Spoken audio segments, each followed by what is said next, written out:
As 1965, there's very little protest against the war at home. But by the end of 1967, the protest against the war, and maybe more specifically the draft, had come to dominate national politics. There are massive peace marches in New York, D.C., and other large cities, and these draw lots of attention in the media. Journalists who had been in Vietnam began coming home and telling stories of how brutally we're treating these people and how pointless the war is. In January of 1966, Senator Fulbright, a Democrat from Arkansas, publicly turns on the war. He's the chairman of the Senate Foreign Relations Committee, and so he has televised hearings about everything that's going wrong in the war, and there's quite a bit. Others in Congress begin to join him, and we begin to have kind of mainstream politicians questioning the war, if not outright condemning the war. In 1967, Bobby Kennedy joins him. Kennedy had been JFK's Attorney General. Now he's a Democratic senator from New York. Even Robert McNamara, the Secretary of Defense who had engineered the whole war, quietly resigns from the government in disgust in 1968 over the failure of the war. The new Secretary of Defense, Clark Clifford, comes out and says we should begin to scale down the war. The Great Society in Vietnam and the Vietnam War led to massive government spending, and this begins to cause inflation. Inflation creeps up to 3% in 1967, 4% in 68, and 6% in 69. Budget watchdogs begin pointing to the growing budget deficit.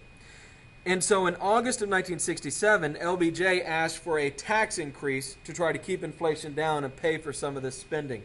Conservatives negotiate with him, and instead he takes a $6 billion cut in his Great Society programs to wage his war on poverty. We do not cut spending on the war in Vietnam. If you've never heard Masters of War, if you're in my class, we're going to listen to it. But if you've never heard it, Google it, take a minute, listen to it, look at the words. It goes along perfectly with what we're talking about right here. The civil rights movement and the Vietnam War will combine to make 1968 one of the most volatile years in American history.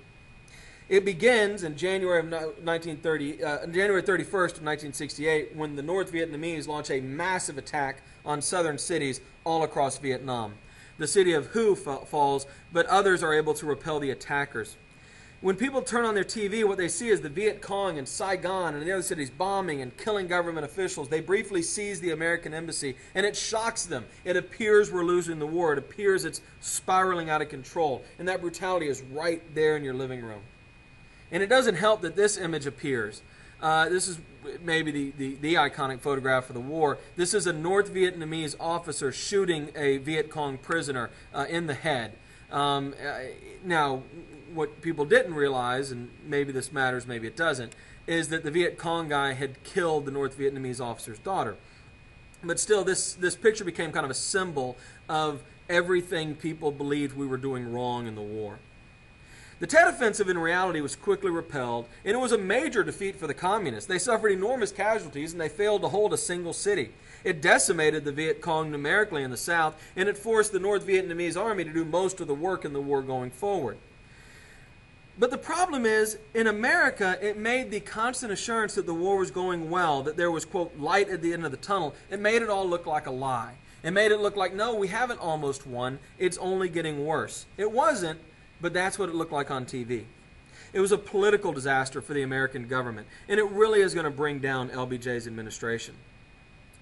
Once television turns against the war, though, then it's all over.